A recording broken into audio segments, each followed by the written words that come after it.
भगवते वासुदेवाय। साथियों, मुझे शिकायत है इस मूवी के, महाअवतार मूवी के डायरेक्टर से। मेरे पैसे डूब गए। काफी महीनों से मैं फिल्मों पर पैसे उड़ा रहा था, खूब फिल्में देखी है मैंने, मगर अंदर से कुछ अच्छा नहीं लग रहा था। मेरा पैसा डूबा है। इन्हें ये फिल्म बहुत पहले बना देनी चाहिए थी। मुझे ये शिकायत है, इतना टाइम क्यों लेते हैं ऐसी फिल्में बनाने में। इस फिल्म को बहुत जल्दी रिलीज हो जाना चाहिए था ताकि मेरे पैसे बच जाते। ये फिल्म कई सालों तक मेरे दिलो दिमाग से और आपके भी दिलो दिमाग से नहीं निकलेगी साथियों। जिस तरीके की फिल्म इन्होंने बनाई है उसके सामने वो टिकट कुछ भी नहीं है। अभी मजा आएगा ना भिड़ो। सिर्फ रिव्यू नहीं करते, हम जज्बात को है छूते। एक्चुअल रिव्यू ही मिलेगा यहाँ, सत्यमेव रिव्यू थे। चेहरा छुपा है साथियों, मगर सच नहीं छुपेगा। दोस्तों, सलाम करता हूँ होमबाले फिल्म्स के कॉन्फिडेंस को, जिसने इतना बड़ा रिस्क उठाया है। 12 सालों में 7 फिल्मों में भगवान विष्णु के सारे अवतार दिखाएंगे और सब कुछ अभी से बताया है। बिना परवाह किए वो फिल्में चलेंगी भी या नहीं, फिर भी इतना बड़ा वादा है कर डाला। कुछ तो बात होगी उस कॉन्फिडेंस के पीछे, तभी तो पहले अवतार ने ही हम सबको भौचक्का कर डाला। हिरण्यकश्यप ने ब्रह्मा जी से जो वरदान मांगा था कि मुझे कोई न मार सके, न मुझे घर के अंदर मार सके, न मैं घर के बाहर मर सकूं, मुझे कोई ना धरती पे मार सके, ना आकाश पे मार सके, न कोई इंसान मार सके, न कोई जानवर मार सके, न मेरी दिन में मृत्यु हो, न मेरी रात में मृत्यु हो। कुल मिलाकर ब्रह्मा जी द्वारा दी गई हर रचना से हिरण्यकश्यप का वध ना हो, ये वरदान खुद ब्रह्मा जी ने हिरण्यकश्यप को दिया। और हिरण्यकश्यप को ये लगा था कि क्या दैत्य, क्या देवता, उसके आगे कोई कुछ नहीं है। यहां तक कि भगवान विष्णु को भी उसने अपने आगे अधीन मान लिया, क्योंकि विनाश काले विपरीत बुद्धि। लेकिन भगवान विष्णु तो क्या, उनके एक छोटे से भक्त प्रहलाद ने ही उसकी सीटी बजा दी। इस कहानी को इस तरीके से दिखाया गया है जिसमें आप एक भी गलती नहीं निकाल सकेंगे। इस तरीके से बांध कर आपको रखा है, बिल्कुल साधारण भाषा में हर उम्र के हिसाब से समझाते हुए इस फिल्म को इस तरीके से बनाया गया है कि आपको लगेगा कि आप वाकई लाइव भगवान के दर्शन कर रहे हैं। भक्ति भाव में बहकर कौन है वो, एक भी ऐसा नहीं है जिसे फिल्म में भगवान के आगे हाथ नहीं जोड़ लेगा, नमस्कार जरूर करेगा। जिसकी आंखें एक बार नम ना हो, ऐसा कोई भी नहीं है। कुछ ऐसे सीन है जो आपको भाव विभोर कर देंगे। और ओम नमो भगवते आज से पहले इतनी गहराई से इस मंत्र को आपने नहीं सोचा होगा जितना इस फिल्म ने इसे बना दिया है। बहुत ही सादा तरीके से, बहुत ही सफाई से आपके दिल में अंदर उतर जाएगा और मूवी देखने के बाद भी कई घंटों तक आपके दिलो दिमाग में घूमता रहेगा। ओम नमो भगवते। आपको जरूर लग रहा होगा कि कार्टून जैसी फिल्म है, क्या देखना, लेकिन यकीन मानिए इस फिल्म को देखकर ही आपको लगेगा कि इसको इससे बेहतर नहीं बनाया जा सकता था। किरदारों ने अगर इंसानों को लिया जाता इसमें तो शायद इतना दिल को नहीं छूती जितना एक एनिमेटेड मूवी ने छू लिया है। हिंदी डबिंग भी कमाल की है साथियों। ऐसा लगता है कि हर डायलॉग सीधा दिल को छू रहा है। एनिमेशन पर ही नहीं, मूवी में दिखाए इमोशन पर आपका ध्यान पूरे तरीके से जाएगा और आप हिल नहीं पाएंगे। एक गुजारिश आपसे ये करूंगा कि अकेले मत जाना, पूरी फैमिली को साथ लेकर जाना। छोटे बच्चों को खासकर, जो कि हमारा भविष्य है, उन्हें जरूर दिखाना ताकि उन्हें हमारा पास्ट यानी भूतकाल पता चले। और आज के जमाने में भी इस तरीके की फिल्में बनाकर जो मेकर्स ने रिस्क उठाया है, वो एक रिस्क नहीं बल्कि हम लोगों के अंदर से भक्ति के भाव को जगाया है। फिल्म को 5 में से 5 स्टार देना मेरी मजबूरी है, क्योंकि ये बहुत कम है, इससे ज्यादा कहां से लाऊं मैं। इतना बेहतरीन काम किया है हर एक इंसान ने, पूरी टीम में। और साथियों, बता दूं, मैं बहुत भाग्यशाली हूं कि अपने चैनल की शुरुआत मैं इस फिल्म के रिव्यू से कर रहा हूं आज। बॉलीवुड के मेकर्स को शर्म आनी चाहिए, क्योंकि वो धीरे धीरे हमें अपने कल्चर से दूर करते जा रहे हैं। इस फिल्म की इतनी जरूरत थी इंडस्ट्री को, और हमें इस फिल्म की आशा बॉलीवुड से बिल्कुल नहीं रखनी चाहिए।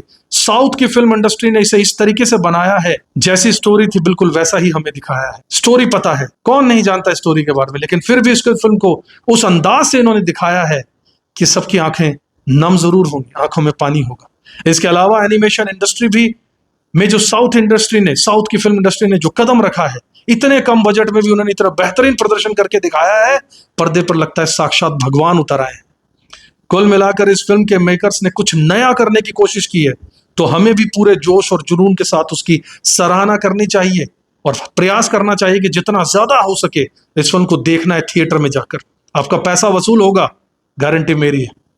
मेकर्स ने पहले ही अवतार यूनिवर्स की घोषणा कर दी है। ऐसी धार्मिक फिल्में बनाएंगे, भगवान विष्णु के सारे अवतार, 10 अवतार आपको दिखाए जाएंगे। जो आपको मिस नहीं करना चाहिए, खासकर थिएटर में जाकर। जब शुरुआत ही महाअवतार नरसिम्हा की हुंकार से रोंगटे खड़े कर सकती है, तो सोचिए सीरीज की बाकी आने वाली फिल्में आपका क्या हाल कर सकती हैं।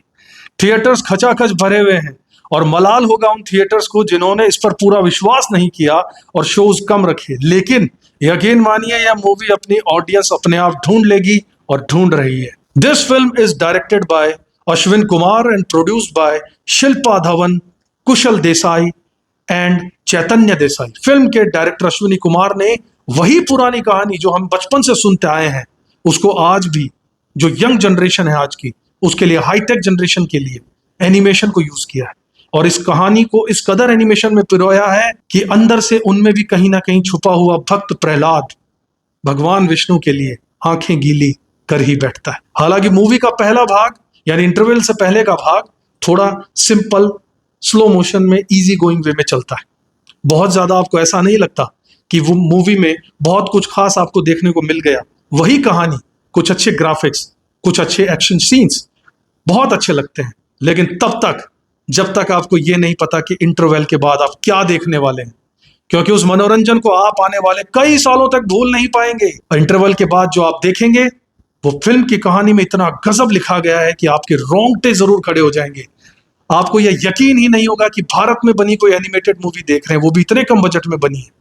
मूवी देखने के बाद आपको यही लगेगा कि अगर इतने कम बजट में ये ऐसी फिल्म बना सकते हैं, तो सोचिए अगर इनको फंड थोड़ा और मिले, जिसकी इन्हें जरूरत है, जो हम देंगे फिल्म देखकर, तो ये सोचिए आपको अगले पार्ट्स में क्या क्या दिखा सकते हैं। कुछ ऐसी फिल्में जो 10 साल में एक बार आती हैं और आने वाले 10 सालों तक आपके जहन में ताजा खुशबू की तरह बस जाती हैं। जिस ग्रैंड तरीके से भगवान विष्णु के दोनों अवतारों को यहाँ पेश किया गया है, आप यकीनन उनमें कहीं खो जाएंगे, मंत्रमुग्ध हो जाएंगे। कमाल के डायलॉग्स हैं, कमाल का स्क्रीन प्रेजेंस है, कमाल का एनिमेशन है और कमाल के ग्राफिक्स है। साथियों, ये अलग तरीके की फिल्म है, ये एक तरह की पहल है जिसको मेकर्स का पूरे तरीके से गर्मजोशी के साथ हमको आगे बढ़कर साथ जरूर देना चाहिए, ताकि आने वाले इस सीरीज के बाकी की फिल्मों में भी आपको वही नायाब चीजें देखने को मिले, उससे बेहतर, जिसमें न सिर्फ टेक्नोलॉजी का यूज हो बल्कि आने वाले यूथ और आने वाले देश को भविष्य, उन्हें भी पता चले कि वो किस महान देश में रहते हैं और अपनी संस्कृति से प्यार उन्हें जरूर हो जाएगा। साथियों, उन्हें भी इस फिल्म को पूरे परिवार के साथ बच्चों समेत बिल्कुल आराम से देखा जा सकता है। इसमें कुछ भी गलत नहीं है और कुछ भी आपत्तिजनक नहीं है। साथियों, दोस्तों, ये साधारण फिल्म नहीं है, ये एटम बॉम्ब है जो वर्ल्ड वाइड स्क्रीन तोड़ता है, फोड़ता है। ये एक जज्बा है, जुनून है उस भक्ति का, उस श्रद्धा का जो हमारे खून में रग रग में दौड़ता है। सभी किरदारों की आवाज एनिमेटेड मूवी होने के बाद भी जीवंत लगती है।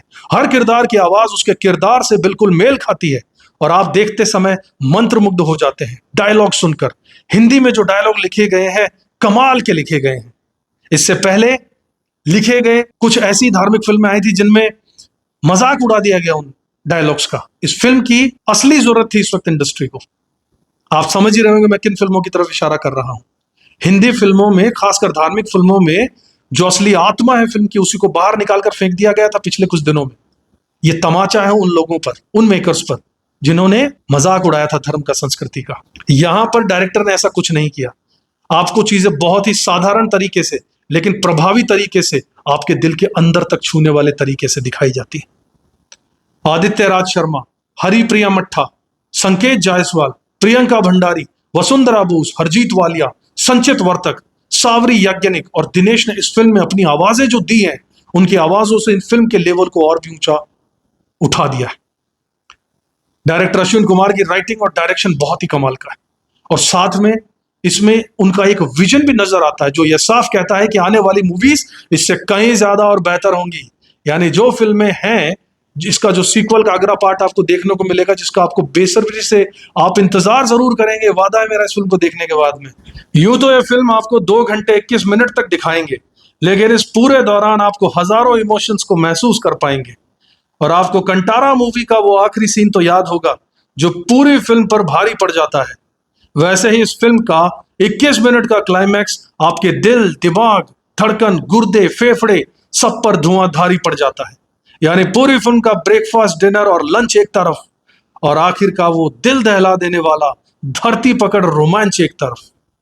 वो हिस्सा जो एक्शन और एनिमेशन के वीएफएक्स से आपको अपनी कुर्सी से चिपका देता है, वही हिस्सा बॉलीवुड के बाकी क्रिएटर्स के माथे पे पसीना टपका देता है।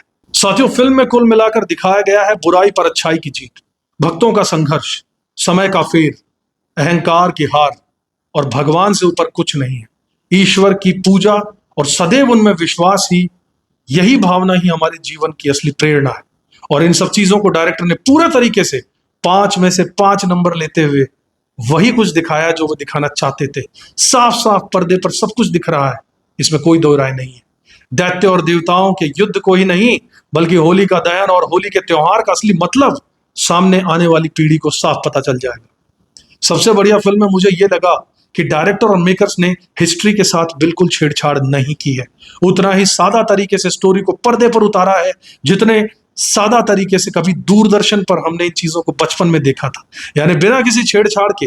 जैसा पिछले कुछ सालों में धार्मिक फिल्मों के साथ छेड़छाड़ हुआ है, यहां बिल्कुल नहीं हुआ साथियों। वैसी ही फिल्म रखी गई है, बल्कि और भी बेहतर और जोरदार तरीके से प्रेजेंट की गई है। टेक्नोलॉजी का असली यूज किया है, एनिमेशन के जरिए जीवंत सामने खड़ा कर दिया उन किरदारों को आपके सामने, और आपकी आंखों में आंसू कब निकल जाते हैं उन्हें देखकर आपको खुद पता नहीं चले। हमें शुक्रगुजार होना चाहिए इस फिल्म के मेकर्स के लिए, जिन्होंने आज के जमाने में भी आज की जनरेशन के लिए ऐसी धार्मिक और पौराणिक कथाओं से भरी देवी देवताओं के बारे में चीजों का आभास, जहां सबको कम होता है, आज के जमाने में मॉडर्न टेक्नोलॉजी का यूज करते हुए क्या गजब और बेहतरीन तरीके से सबको समझाया है, जिससे वो अंदर से कहीं ना कहीं अपनी संस्कृति की ओर फिर से जाएंगे और भगवान के रोंगटे खड़े कर देने वाली, भाव विभोर कर देने वाली भक्तिपूर्ण कहानियों को जीवन में सबक लेते हुए तरक्की के रास्ते पर जरूर आगे बढ़ेंगे साथियों। दोस्तों, अगर इस फिल्म के म्यूजिक की बात करूं तो फिल्म का संगीत दिया है सैम सीएस ने, और मैं आपको बता दूं कि क्या बखूबी बैकग्राउंड स्कोर म्यूजिक दिया है। आपके कानों में फिल्म खत्म होने के बाद भी आपके घर जाने तक कई घंटों तक आपके कानों में वो संगीत बजता रहता है। इस तरीके का जुनून और जोश, स्पेशली क्लाइमैक्स में नरसिम्हा जी का जब अवतार प्रकट होता है तो जो बैटल होता है, क्या समा बांधा है साथियों। और यही नहीं, इसके अलावा ओम नमो भगवते जो इस फिल्म की जान है, उसे आप, मेरी गारंटी है, आने वाले कई सालों तक नहीं भूल पाएंगे।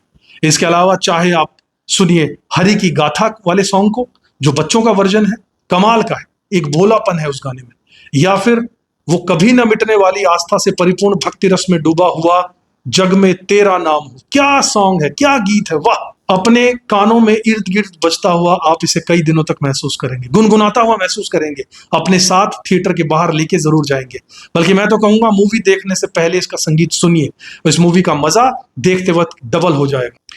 साथियों, इस फिल्म के चाहे लेखक हो, चाहे डायरेक्टर हो, चाहे वॉइस आर्टिस्ट हो, सभी ने अपनी जान इसमें झोंक दी है। पूरी फिल्म में आपको आनंद आता है।